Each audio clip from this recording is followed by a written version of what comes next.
रना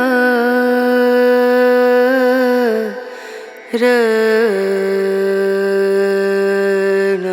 सोच विचार मीडिया, सोच आपकी, नजरें हमारी।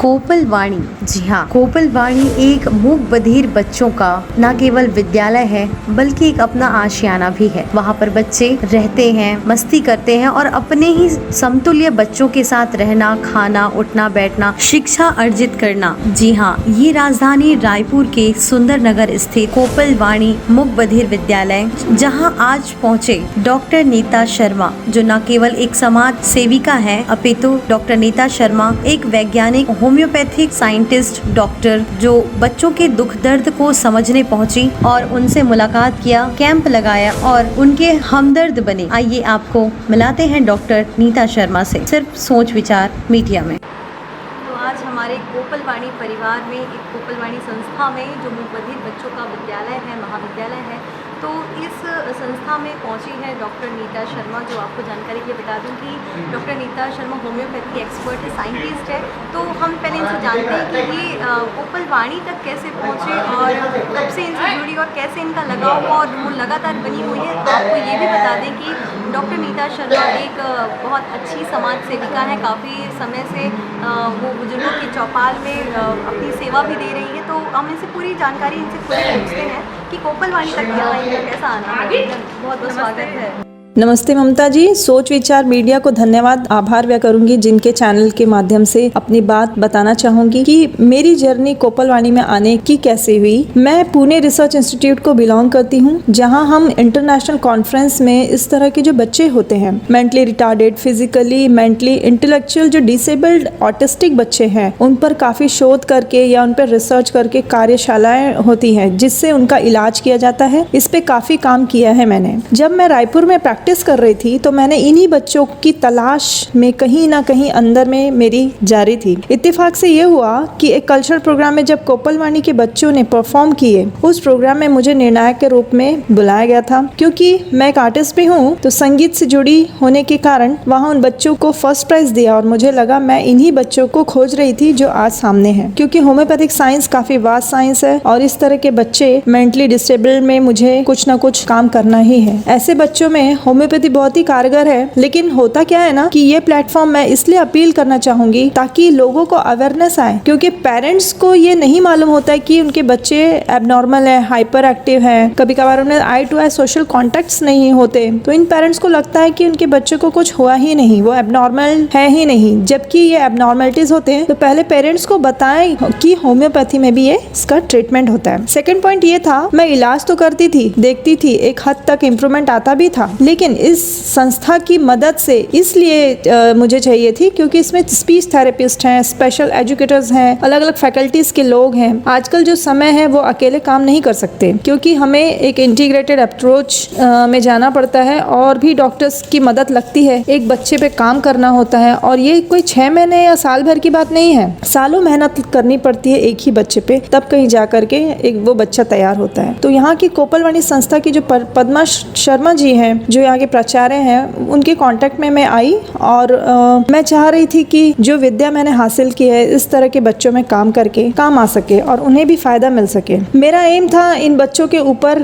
काम करना, जो ईश्वर ने दिया है वो सफल हो सके। इस तरह और भी डॉक्टर जैसे डेंटल सर्जन हैं, डॉक्टर अभिषेक मिश्रा हमारे साथ कैंप में जुड़े हैं, जो दंत रोगों से संबंधित रोगों का निदान करते हैं ताकि इस संस्था को इसका ज्यादा से ज्यादा लाभ मिल सके। हाँ, पेरेंट्स यहाँ ला के बच्चों को छोड़ देते हैं, लेकिन उन्हें यही नहीं पता होता कि पेरेंट्स को पेरेंटिंग कैसे करना है। पद्मा शर्मा जी जो कि यहाँ के प्राचार्य हैं, सेशंस कंडक्ट करती है, पेरेंट्स को बुला के पूछा जाता है उनसे कि उनकी क्या डिफिकल्टी है, उन्हें समझा जाता है, काउंसलिंग भी होती है, उन्हें बताया जाता है कि ये किस तरह का बिहेवियर डिसऑर्डर में जा रहा है आपका बच्चा, या किस तरह के इलनेस में, मेंटल इलनेस में है, तो अभी इन्हें कैसे मैनेज करना है। तो इस तरह के सेशंस यहाँ पे होते रहते हैं। बच्चों को दवाएं उपलब्ध कराती हैं यहाँ पर, समय समय पर आकर के उनका चेकअप लेती हैं।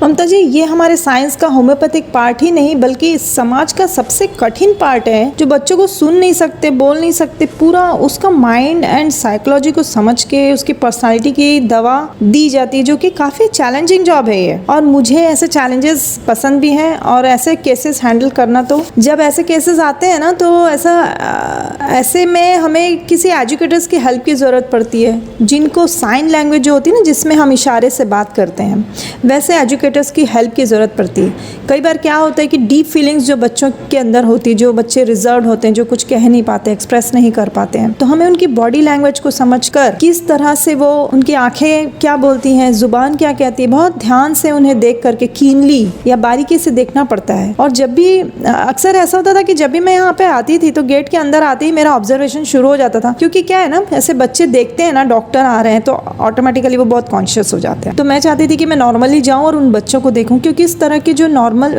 जो बिहेवियर्स जो होते हैं वो उसका ऑब्जर्वेशन हमारे होम्योपैथिक साइंस में बहुत ज़्यादा काम आता है, ताकि उनको हम समझ पाए उन बच्चों को, और उनका जो मेंटल लेवल कैसा है, इंटेलेक्चुअल, इमोशनल और फिजिकल लेवल कैसा है, वो हम समझ पाएँ और उस लेवल की, उस पर्सनालिटी की वो दवा हम दे सके, ताकि उनका हर लेवल पे, यानी माइंड के लेवल पे, बॉडी के लेवल पे उनका डेवलपमेंट हो सके।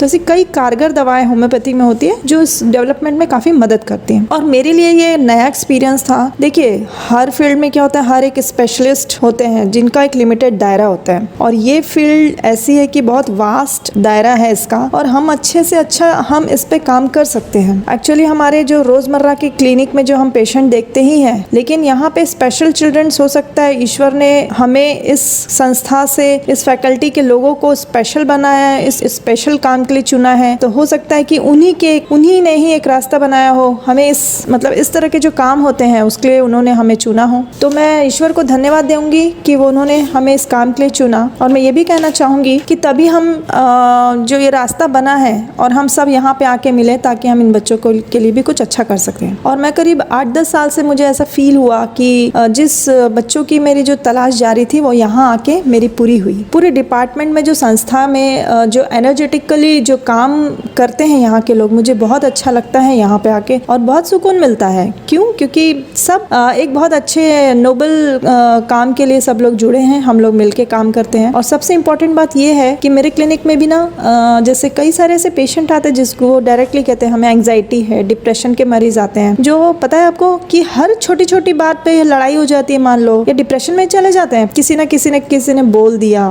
बच्चे तो डिप्रेशन में जाते हैं, वो तो कुछ कह ही नहीं पाते हैं, बड़े फिर भी एक्सप्रेस कर ले, तो बच्चों को समझना बहुत ज़्यादा कठिन होता है, उनके दिल के अंदर क्या चल रहा है, माइंड के अंदर क्या चल रहा है, ये समझना काफ़ी डिफ़िकल्ट काम है ये। तो ऐसे बच्चों में हम कॉमनली देखते हैं कि जब हमारे क्लिनिक में भी इस तरह के बच्चे या पेरेंट्स आते हैं जो डिप्रेशन में होते हैं, तो मैं क्या करती हूँ ना कि उनको एक लेटर बना के दे देती हूँ कि आप एक बार बस कोपलवाणी घूम के आ जाइए और फिर आके मुझे उसका जवाब दीजिए।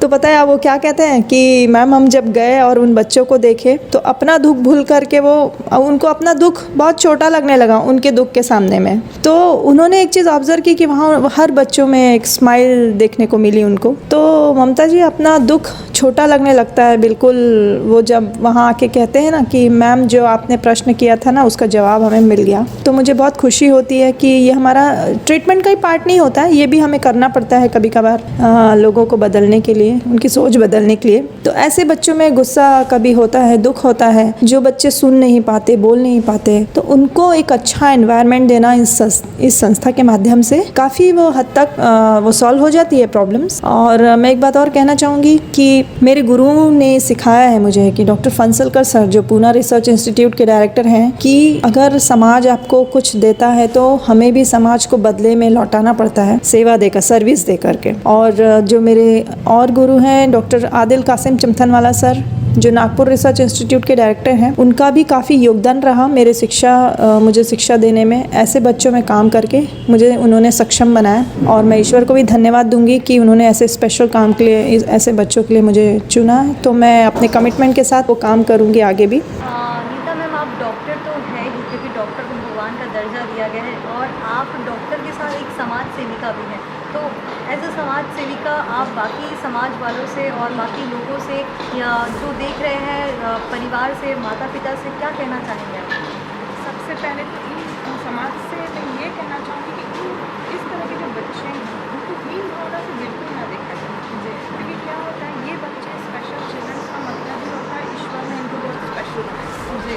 और मैंने इनके काफ़ी प्रोग्राम देख चुकी हूँ, आर्ट के फील्ड में बोले, पेंटिंग के फील्ड में बोले, चाहे वो किसी भी एकेडमिक्स में, डांसिंग में, ये लोग नेशनल लेवल के बच्चे हैं सारे। तो मैं यही कहूँगी कि इनको हीन भावना से ना रखा जाए और हाँ समाज में इनका एक्सेप्टेंस किया जाए एज अ एम्प्लॉयमेंट ऑल्सो, क्योंकि इनका जो ब्रेन होता है ना, अगर इसको राइट डायरेक्शन में आप मोटिवेट करें तो वो सही जाते हैं।